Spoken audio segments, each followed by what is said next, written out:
Tahu nggak sih kamu kalau ternyata perut buncit itu salah satu dari The Deadly Quartet?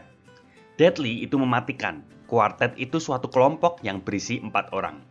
Wah, kok bisa sih buncit itu mematikan? Terus 3 yang lainnya apa? Kalau mau tahu jawabannya, tonton video ini sampai habis.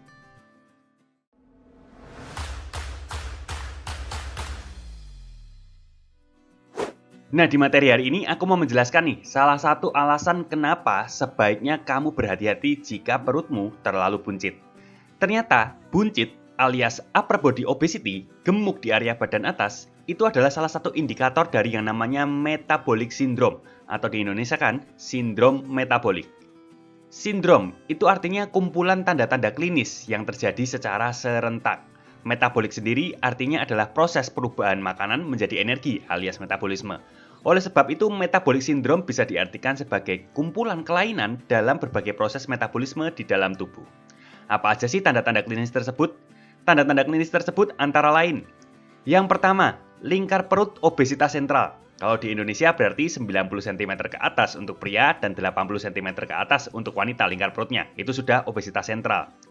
Terus yang kedua, tekanan darahnya tinggi 130/85 ke atas. Yang ketiga, gula darah puasanya juga tinggi 100 mg per desiliter ke atas. Yang keempat, dislipidemia atau kelainan pada profil lipid seseorang. Parameternya trigliseridanya 150 mg per desiliter ke atas atau nilai HDLC-nya itu di bawah batas. Untuk pria di bawah 40 mg per desiliter dan wanita di bawah 50 mg per desiliter. Nah, kalau pakai patokan dari International Diabetes Federation, misal nih ya, kamu sudah fix perutnya buncit nih, yang cowok 90 cm ke atas, yang cewek 80 cm ke atas, plus ditambah 2 parameter lainnya, berarti fix kamu mengalami sindroma metabolik ini. Untuk lingkar perut tentu kamu bisa tahu sendiri ya, tapi untuk parameter lainnya kamu perlu medical check up. Jadi rutinlah medical check up, jangan sampai kamu tidak tahu apa-apa, tiba-tiba nanti sudah kebelabasan. Nah, kamu bisa lihat sendiri juga nih, ada 4 kan kombinasinya, kadar lemak tubuh di bagian atas tinggi, tekanan darah tinggi, trigliseridanya tinggi, dan juga gula darahnya tinggi. Makanya sebutan lain dari sindroma metabolik ini adalah The Deadly Quartet. Kok bisa mematikan? Karena ya 4 hal ini, masing-masing darinya itu sudah meningkatkan resiko penyakit kardiovaskular yang merupakan penyebab kematian nomor 1 di dunia. Satu saja itu sudah meningkatkan resiko, apalagi lebih dari 1, dan amit-amit kamu kena semuanya. Biar paham resikonya, kamu bisa bayangin deh ilustrasi sederhana ini ya. Ini gambar pembuluh darah yang versi normal nih, sehat-sehat aja pembuluh darahnya. Sel-sel darah merah di dalamnya juga mengalir dengan bahagia. Tiba-tiba nih gula darahnya mulai tinggi, dan tingginya ini nggak sementara doang tapi berkepanjangan. Kalau nggak sadar gula darah puasanya tinggi, tapi masih nggak atur makan, isinya masih minuman manis terus, tinggi refined carbs terus, bisa kegenjot makin tinggi terus nih lama-lama. Terus tiba-tiba trigliseridanya juga mulai tinggi, dan lagi-lagi tingginya juga nggak sementara doang, tapi berkepanjangan. Makin sumpek lagi dah itu isi di dalam pembuluh darah ya. Dan sekali lagi, kalau nggak medical check up, nggak tahu, dan masih makan sembarangan, gorengan mulu, yang crispy-crispy mulu, bisa kegenjot makin tinggi lagi trigliseridanya. Masih ketambahan lagi nih, hipertensi, tekanan darahnya juga tinggi ternyata. Udah di dalam pembuluh darah banyak senyawa yang tidak diperlukan, kenceng pula bergeraknya. Timbul friksinya makin banyak dan bisa merusak pembuluh darah. Dan kalau nggak sadar juga, masih makan sembarangan, yang asin-asin mulu, yang gurih-gurih mulu, tinggi sodium seperti itu, bisa kegenjot makin tinggi lagi. Semua hal ini lama-kelamaan bisa menimbulkan penebalan pada pembuluh darah, dan lama-kelamaan juga terjadi plak dan penyumbatan. Kalau yang disumbat ke jantung, ya risiko dah tuh, penyakit jantung ya. Kalau yang disumbat ke otak, ya risiko dah tuh, bisa-bisa stroke.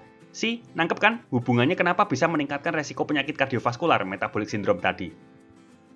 Metabolic syndrome juga bisa diartikan kalau kamu sudah mengalami perubahan dalam proses metabolisme di tubuh kamu. Salah satu perubahan metabolisme yang terjadi bisa jadi adalah insulin resisten, atau dalam bahasa Indonesia resistensi insulin. Mungkin kamu cukup sering dengar ya, hal ini disebutkan terutama dari penggalak intermittent fasting dan juga diet rendah karbohidrat seperti itu, resistensi insulin. Coba saya jelaskan sederhana ya, apa sih itu resistensi insulin. Pada orang normal, ketika dia mengkonsumsi makanan yang mengandung karbohidrat, karbohidrat tersebut akan diubah menjadi glukosa oleh sistem pencernaan. Nah, glukosa ini masih beredar di peredaran darah setelah itu, dan supaya bisa digunakan sebagai energi atau disimpan, dia perlu masuk ke dalam sel terlebih dahulu. Nah, yang bukain pintu supaya glukosa ini bisa masuk ke dalam sel adalah insulin. Dengan adanya insulin, glukosa tersebut bisa masuk ke dalam sel dan kita pun memperoleh energi dari gula tersebut, dan gula tersebut juga tidak jadi menumpuk di dalam peredaran darah kita. Nah, pada orang yang memiliki resistensi insulin, proses metabolisme yang terjadi itu berubah. Setelah mengkonsumsi karbohidrat, karbohidratnya kan dipecah jadi glukosa tuh, masih sama. Nah, glukosanya itu tetap nggak bisa masuk ke dalam sel, meskipun sudah ada si insulin. Makanya namanya insulin resisten. Hal ini menyebabkan glukosanya jadi numpuk di peredaran darah. Dan ini tidak baik untuk kesehatan, seperti yang sudah dijelaskan sebelumnya ya. Gula darah puasanya jadi tinggi. Ketahuannya ya waktu medical check up, gula darah puasanya tinggi dan ini bisa mendorong terjadinya diabetes. Nah, sekarang sudah paham ya garis besar apa itu sindrom metabolik dan apa itu resistensi insulin. Walaupun tidak ada data pasti berapa banyak prevalensinya di Indonesia, tapi diperkirakan sekitar 23% orang kita mengalami sindrom metabolik ini. Banyak loh, hampir 1 dari 4 orang. Nah, terus gimana nih solusi menangani sindrom metabolik ini? Ingat, akar utamanya adalah kegemukan di badan bagian atas, perut buncit tadi. Kita bisa lihat deh grafik yang diambil dari satu jurnal ini. Terlihat rumit ya grafiknya ya, banyak sekali mekanisme pendorong terjadinya sindrom metabolik tersebut. Tapi semua kerumitan ini diprediksi datangnya dari peningkatan visceral fat di dalam tubuh. Visceral fat datangnya dari mana kalau kita lihat ini? Yes, dari kelebihan asupan kalori dan rendahnya aktivitas fisik. So, solusi utama yang perlu kita ambil adalah mengatur pola makan dan juga menerapkan gaya hidup aktif. Kembali lagi ke sini nih. Makanya saya nggak berhenti-berhenti mengajak kamu untuk atur makan dan juga rutin berolahraga. Bukan sekedar biar cakep doang, biar keren doang, tapi demi kesehatan kita juga. Dari pola makan, selain jangan kelebihan energi dan diusahakan lengkap gizi, apabila memang sudah ada parameter-parameter seperti hipertensi, dislipidemia, dan juga gula darah puasa tinggi seperti tadi, bijak juga jika kamu membatasi asupan makanan yang tinggi sodium, tinggi trans fats, tinggi lemak jenuh, dan juga tinggi gula sederhana, karena mungkin bisa memperparah keadaan tadi. Solusi selanjutnya adalah dengan menurunkan kadar lemak tubuh. Apabila lingkar perutmu melebihi batas tadi, hampir bisa dipastikan body fat kamu itu juga tinggi. Sebagai contoh nih, saya ya, cowok, itu saya lingkar perutnya 82 cm nih saya nih. Nah, body fat saya aja itu udah di atas 20% dengan lingkar perut 82 cm. Apalagi kamu ya yang cowok lingkar perutnya di atas 90 cm.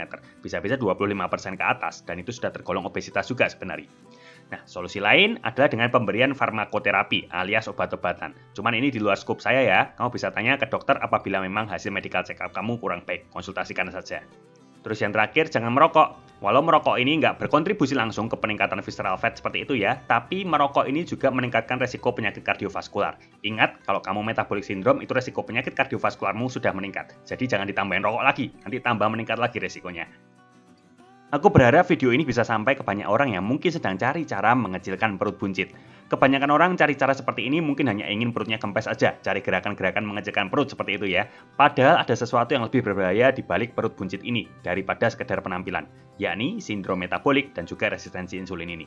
Jaga kesehatan badan kamu ya, karena kalau bukan kamu yang jaga, siapa lagi?